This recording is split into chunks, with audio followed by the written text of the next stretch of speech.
¿Están o no están vigentes los dones espirituales? ¿Tú qué piensas?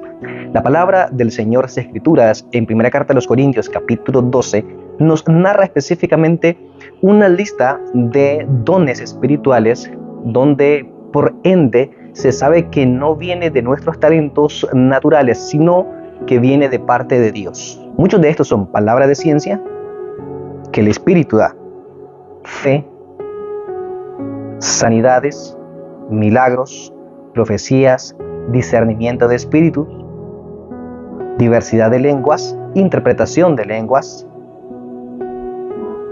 entre muchos otros dones. Ahora, la pregunta es aquí: ¿están los dones verdaderamente inactivos hoy en día? ¿O cuáles son los dones que están activos y cuáles son los dones que no están activos? Esto es muy importante entenderlo, porque los dones tuvieron una razón. Los dones tuvieron un propósito específico en los tiempos de los apóstoles, en los tiempos de Jesús, y obviamente todo marcha conforme al orden de Dios. En videos anteriores estábamos diciendo de que la palabra carisma, don en español, significa poder portentoso, un poder milagroso, algo que está más allá de nuestra lógica humana normalmente, como son los milagros. Los milagros están fuera de nuestra lógica humana y no podemos limitar el poder de Dios. Pero es muy importante darnos cuenta, hermanos, amigos, de que la Biblia tiene un orden. La Biblia se escribió en un orden cronológico, con propósitos, con ideales, con influencia del Espíritu Santo, y tenía una misión específica, como era plantar la fe en muchísimas personas. En la Biblia, en el capítulo 8 del libro de los Hechos, nos narra una historia. Felipe comienza a predicar la palabra de Dios en Samaria.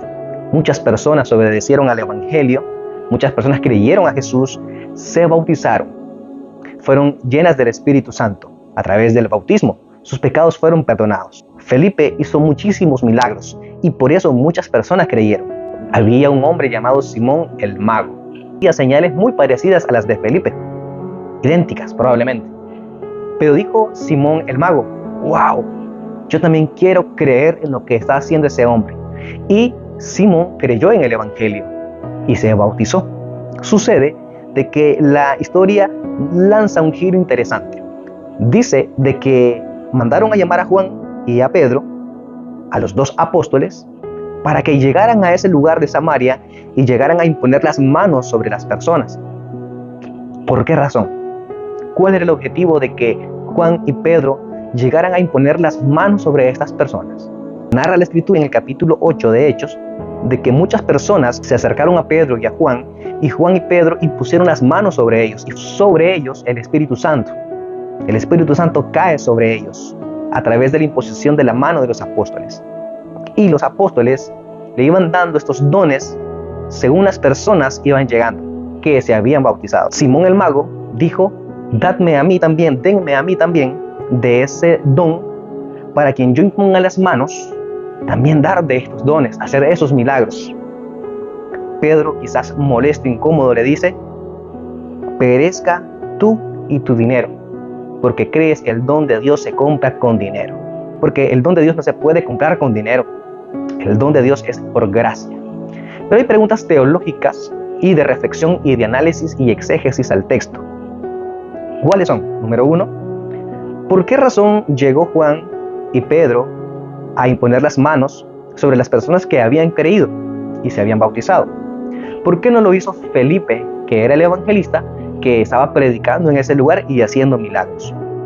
La respuesta es sencilla. Primero empezamos por Felipe. ¿Quién era Felipe?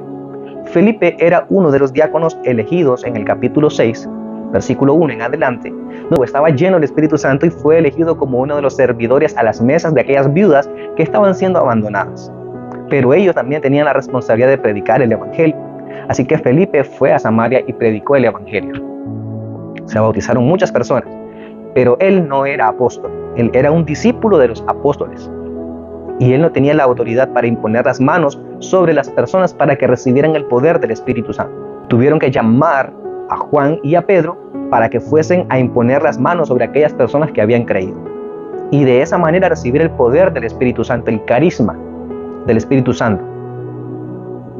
Esa es la verdadera razón por la cual nosotros encontramos en la palabra de Dios que no todas las personas que creían al Evangelio tenían dones portentosos, milagrosos, de hacer sanidades, de dar vista a los ciegos, de levantar a los que estaban paralíticos, de sacar demonios a las personas que estaban endemoniadas, porque no todos habían sido impuestos sobre ellos las manos de los apóstoles. De hecho, la palabra de Dios, cuando comenzamos a leerla, pasan muchos años, encontramos de que, por ejemplo, Timoteo estaba enfermo estomacalmente, y lo que le recomienda el apóstol Pablo a Timoteo es que mezcle agua con vino para que él fuese sano de sus malestares.